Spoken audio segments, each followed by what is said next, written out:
నిలిచిన శ్రీ వ్యాసపీఠమై విరిసింది.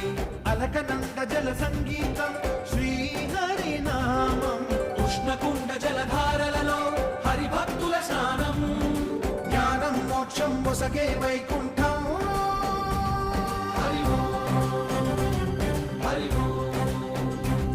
హరి ఓంకారేశ్వరి శ్రీహరి నగరి ఇదిగో రావణది, హరి వైకుంఠేశ్వరి సిరికి నగరి అదిగో మహిమగిరి.